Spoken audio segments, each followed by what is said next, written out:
Welcome to the Mama Mudra podcast. I'm Kate Thompson-Duwe, and I believe that the wellness industry has a joy problem, so we're aiming to fix it. This podcast is where we bring in experts to challenge beliefs and tools to feel good, stay consistent, and build a life that works.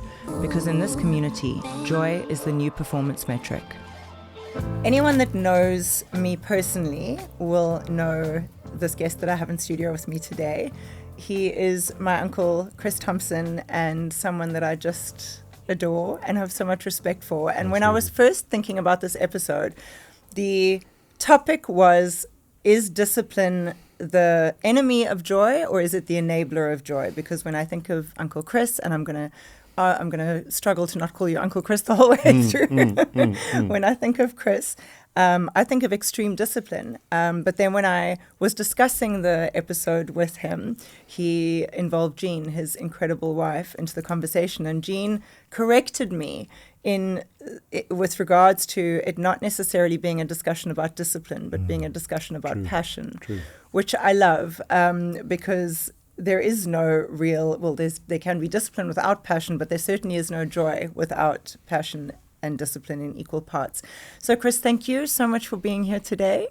First, happy birthday for yesterday. You're gorgeous and I'm so blessed to be here. Thank you. I'm going to read this off because I don't want to get this wrong. So Chris, the reason that I think of him when I think of discipline and passion is because of his incredible lifelong commitment to his art, which is karate. He spent his entire life just so dedicated and so invested in this world. You hold the rank of Shihan 9th Dan in Commercial Karate, and you also serve as a World Joint Chief Instructor. And as you approach your 80th birthday, which is hard to believe, you are still traveling internationally to teach, demonstrate, and inspire karate students all around the world, which is quite incredible. What I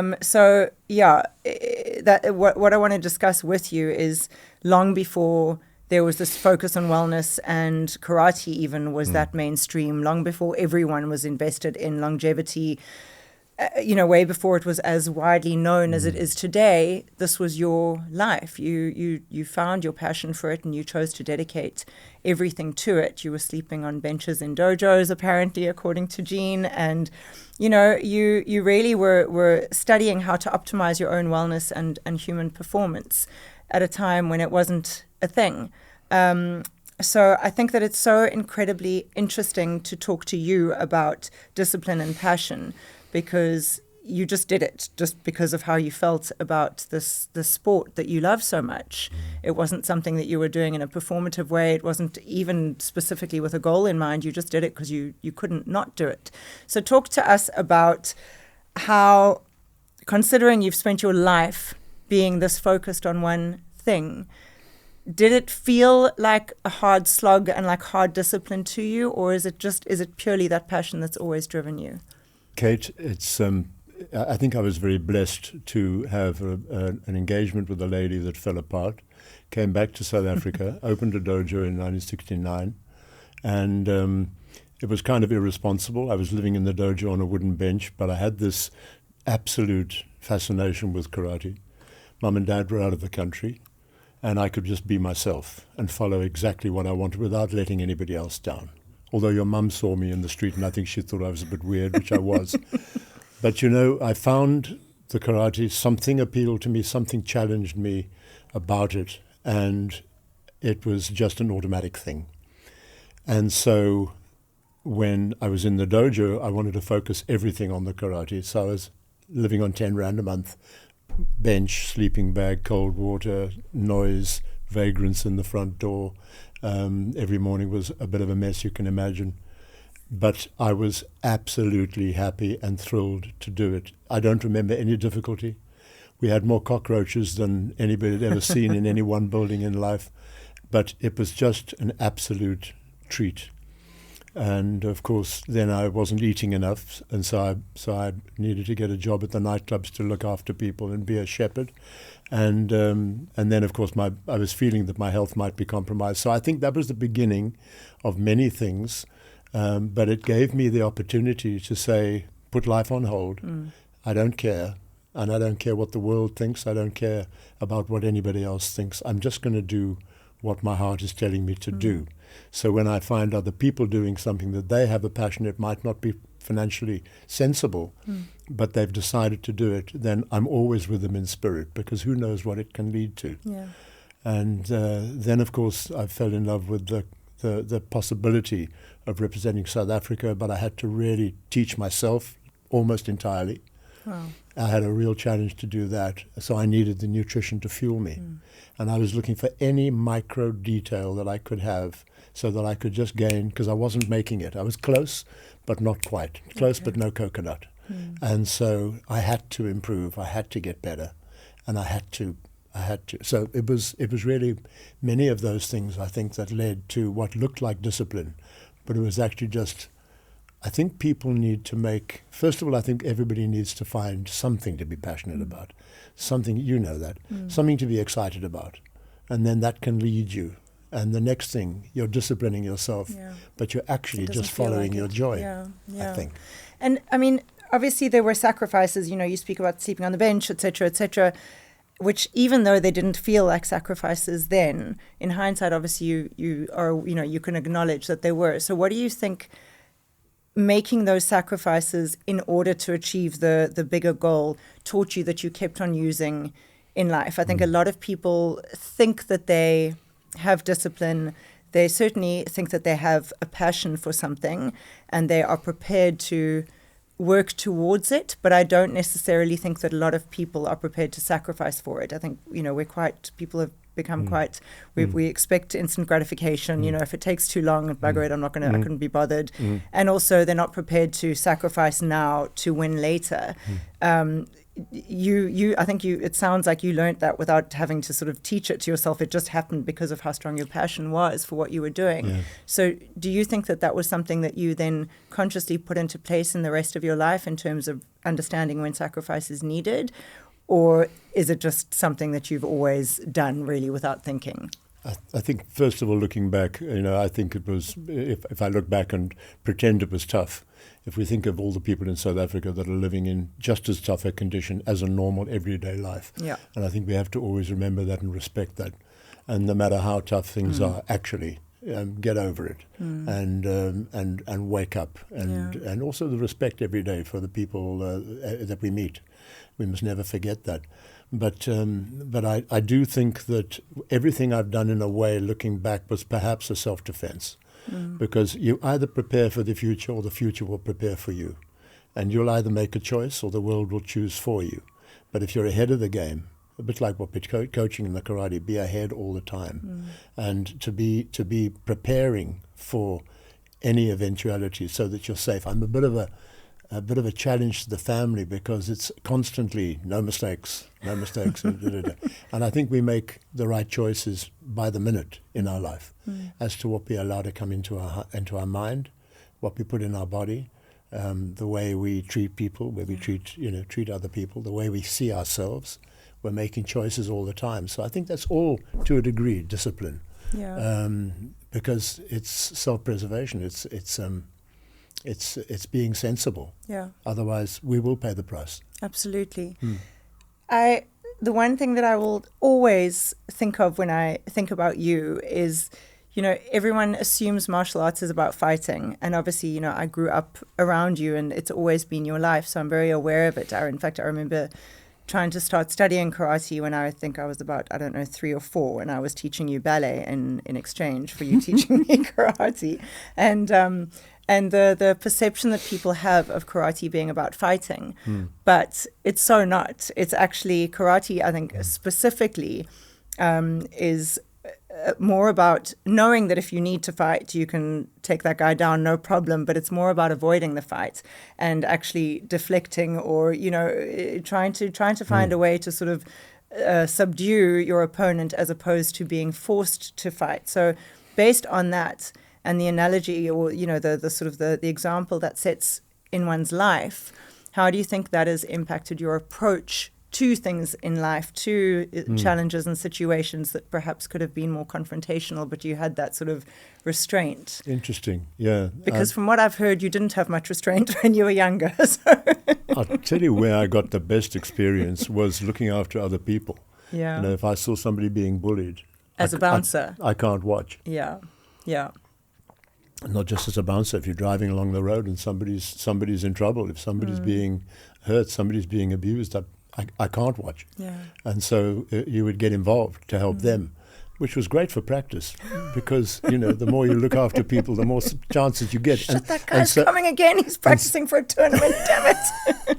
And so I think it was a responsible thing. It wasn't an irresponsible thing to do. But yeah, I think the practice was very valuable. But the martial arts very often, I think nearly all of the martial arts will work with the idea of what they call tori and uke. You're tori, you're practicing. I'm uke, I'm the receiver, and I must accommodate you, but you must also not abuse me. And so we will work together, and I will work with you to the level that is good for you, not good for me. I'll push it to a level that will be a benefit for you. I might push you, but at the same time, it's all about that looking after each other. And so, although it looks violent, it's actually a beneficial level of potential violence. And then you take that through into relationships. What I've learned, the one thing I've learned that I'm so excited about is I'm just in love with the idea of love. Master Ueshiba, the founder of Aikido, was the first person, I think the only one I ever saw that said, Aiki is love. And that's because it's all about yielding. It's all about the yielding. And that's all, as you mentioned just now, rather let the power go past, rather deflect, avoid, etc. That's very much what they do. So it's a very beautiful art like that. And in the karate, after many years of training, you can learn to do that. Most of the time, it's a bit forced. A lot of the karate is actually too forced, too mechanical, almost muscular level. And there are levels beyond level, beyond level, beyond level. And I think that's the beauty of training a long time. Yeah. That you learn. And then there are compensations for age. So now you have to learn because you're not going to be able to do what you did. And then you find that you've been wasting time. Yes. So, yeah. That's amazing.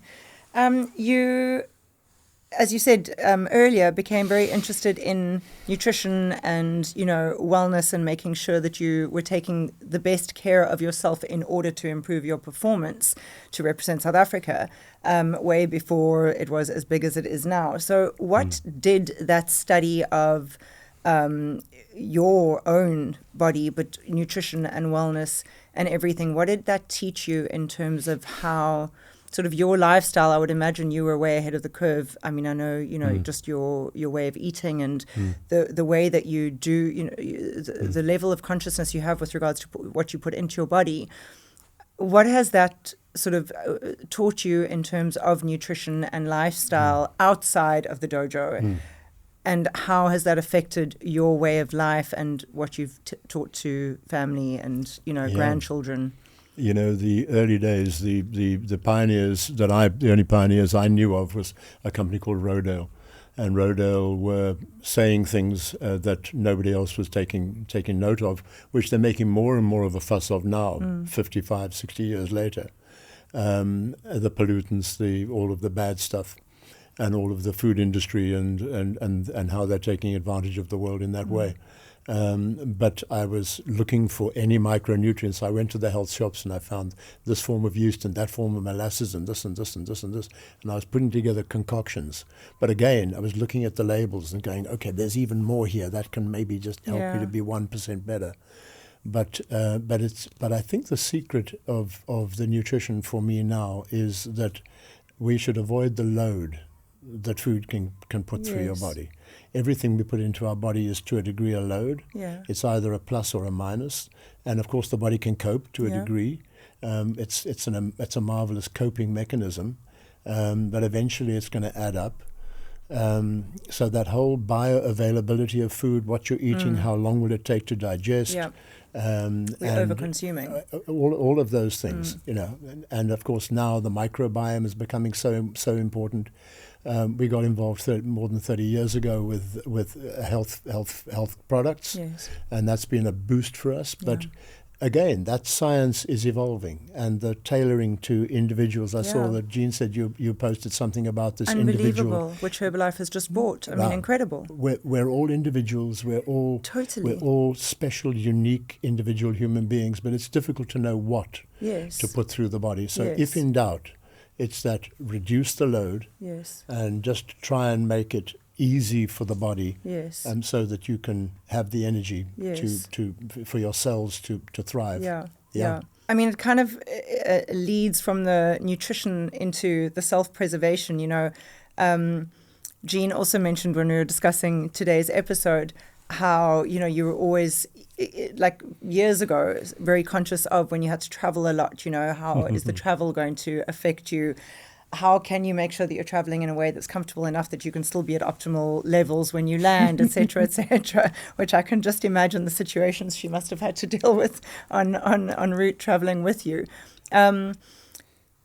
Why do you think it is, considering this has always just been how you are and who you are, why do you think that so many people struggle to do that, to prioritize themselves and their well-being until something goes wrong, until they reach a point that they're like, oh, now I've got to, now I'm in hospital for 3 months, or now I can't train for 3 months, or whatever it is.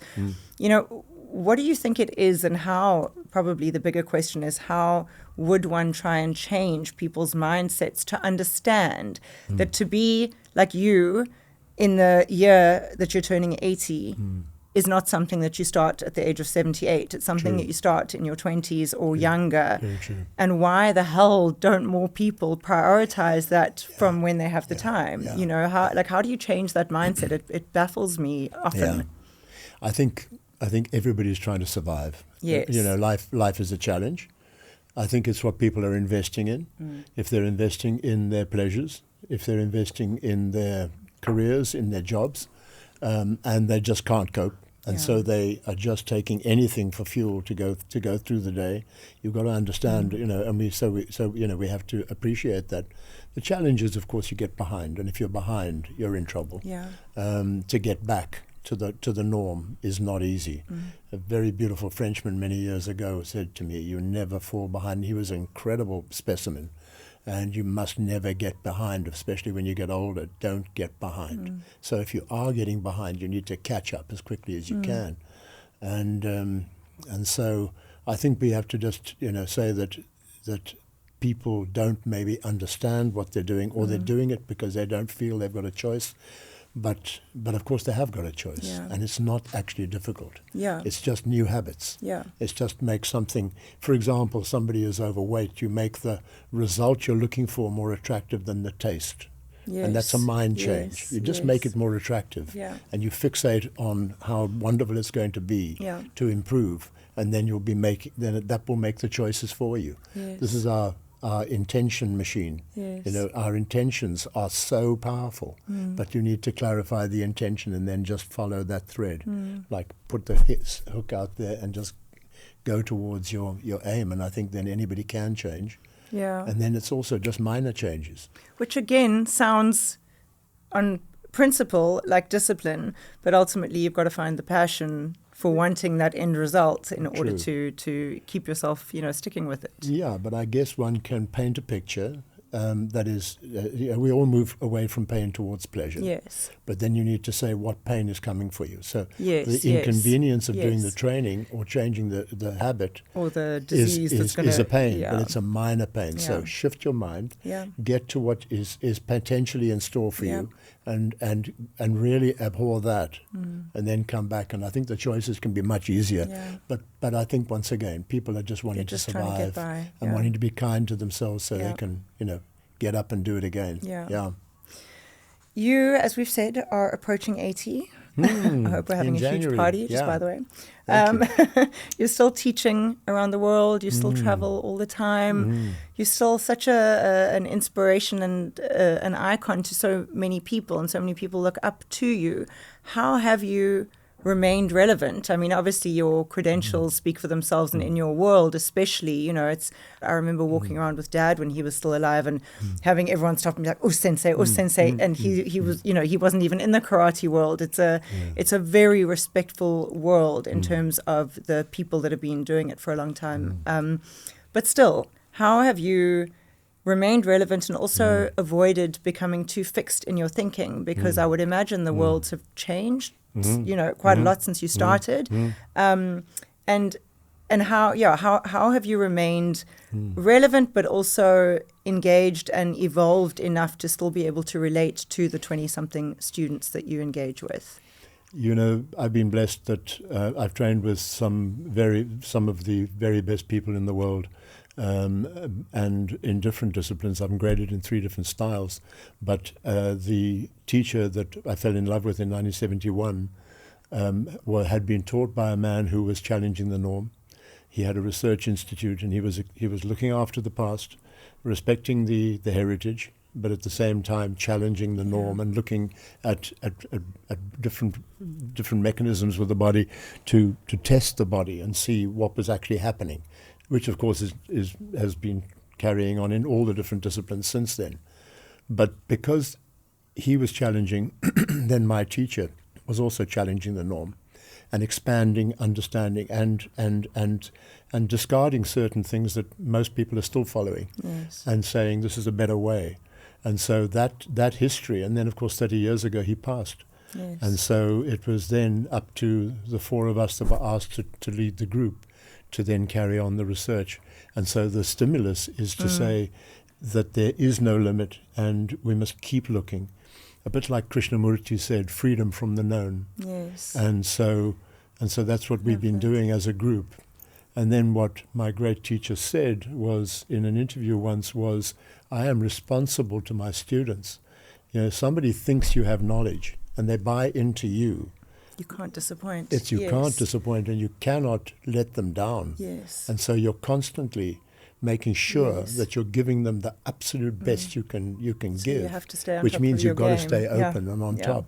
But fortunately, the karate we're doing has now evolved into being able to borrow from other arts, largely from learning to be softer. Yes. And when you're softer, you can tap into the soft arts, which are deeper, etc., and not lose what you've got. So it's really just been an absolute joy to feel responsible, therefore research, and then get the blessing of what you're finding, Kate. Yeah. Are you? I'm quite sure you're going to say no, but are you planning at any stage to slow down? I know that I think you were doing yoga since before I started yoga. Not enough. You've always, it's never only been about your karate practice. It's been, you've always, been very intentional with waking up and exercising and moving your body, and you've got your rituals and your things that you always do at home, I know. So I doubt those will ever stop. But do you plan to slow down at any stage? If I don't change my habit of sitting at a desk too many hours, my body will stop me. Yes. And it creaks occasionally. And so, but if I move enough, then it's okay. I need to do the hot yoga that you do. Come. You do, yeah. But I'd rather do it in private because I don't want to embarrass myself. You can come to a class with Sean. It's the only way I'll get him to come. I promise. Okay, cool. But no. I will never stop training. Actually, really funny. I know it sounds shocking. I've already got planned what I can practice in a hospital bed if I'm ever in one. Amazing. No, absolutely. And that's not difficult to do because it's all internal. Yeah. And so, but fortunately, hopefully that will be a long time. Yeah. And no, cannot stop training, but I do need to adjust the training. I need to do a lot more of the yoga. Yes. And I'm working my karate towards a softer and softer level. It's more flexibility than strength. Flexibility and using your mind to direct energy. Yes. The Tai Chi concept, the Aikido concept. Yes. And so that's been a blessing as well to say, okay, now you're getting older, now you're learning that actually the intention shapes everything. Yes. Shapes our life. Yeah. Shapes the way your body performs. Shapes everything. Yeah. And so I'm so glad that I had the teacher I had, the influences I had, which led me to the exploration, which has uncovered what I'm finding. Amazing. I say for myself, guided by, but finding. Yes. So no, never. Training forever. Teaching as long as they will want to listen, and if I'm still valuable, I'm there, and if I'm not valuable, I will move away quickly.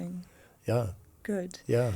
What do you believe that younger generations possibly misunderstand about building a life sort of driven by passion and discipline, and how to create a meaningful life? You really have, for anyone that doesn't know you and isn't lucky enough to have visited where you live and the fact that you're surrounded by family, and it's just, it really is. I mean, you set an example for those of us that are in your life of, this is how you grow up. This is what you grow into. Not that I'm not grown up, but you know what I mean? Like it's the dream, just being surrounded by those that you love, and just, having the marriage that you have, and it's just, being in the shape that you're in. Out and of this world. it's so beautiful, but so intentionally cultivated. It didn't just happen to you, So what do you think that younger generations potentially either don't understand or need to learn about creating a really meaningful life, whether it's driven by discipline, passion, intention, whatever? I feel for the younger generation so much. I think many of us feel that they're entering an era which is going to be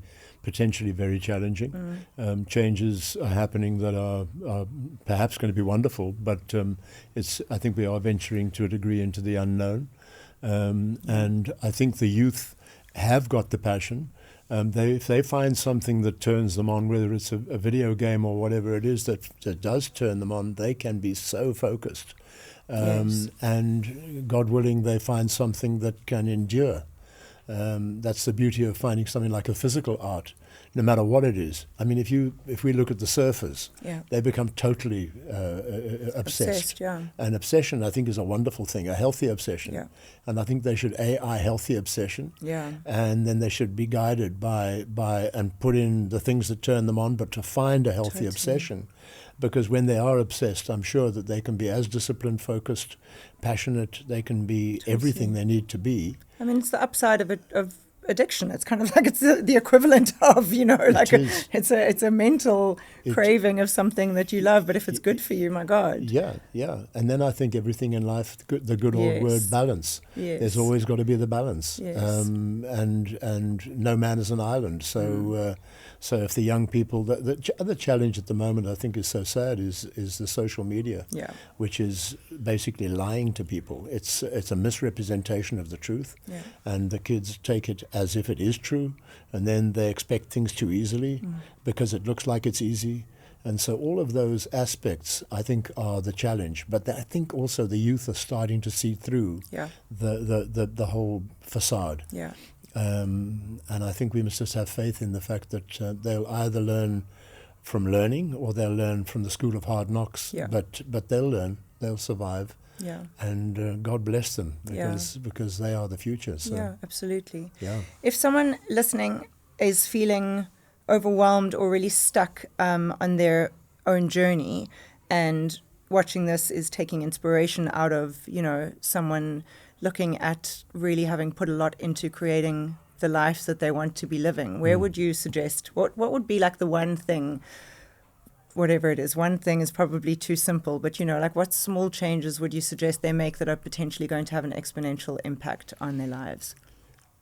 Really, I'm not qualified to make a recommendation, but I think relationships are everything, and that's a relationship with every other human being on the planet. I saw a beautiful piece on a podcast recently that where the gentleman was talking about the fact that we are spirit, which of course we are, and that we're linked to every other spirit on the planet, and that we must just get over all the prejudice, all of the nonsense of if I took the skin off, my skin off, exactly, you're going to see that behind it, it's we are all the same, we're all linked, and so that respect, and then respect for who? Respect for the people with the least, and the generosity of spirit to the people with the least. You don't realize that people sitting behind a cashier's desk, very often nobody has spoken to them for the entire day. I went through Sea Point once, and I went to a delicatessen, 3:00 in the afternoon, and I said, "Hi, how are you?" to the cashier, and she said, "Do you realize you're the first person who spoke to me today?" So if they realize that the more we give, the more we receive, that's almost like a safety net. You just love, give, make other people important, and if you can add value, you add value. You don't move on without adding the value, because it's going to come back. The karma, the whole concept, it's going to come back to you. So we've got to make the world a better place. It also opens doors. You never know who's watching. You never know who's going to be able to open a door for you. And so, we never know where we're opening a door or closing it. What would you say, in closing, is the one thing that you are the most grateful for out of everything that you've experienced? Relationships, friends, students. I mean, the people that have taken the trouble to want to listen have given me the platform to be able to make a difference. I mean, that's the joy. You know, you give, you're the lucky one. And so, and then you look at family. I mean, goodness, you know, you and Sean, my kids are unbelievable.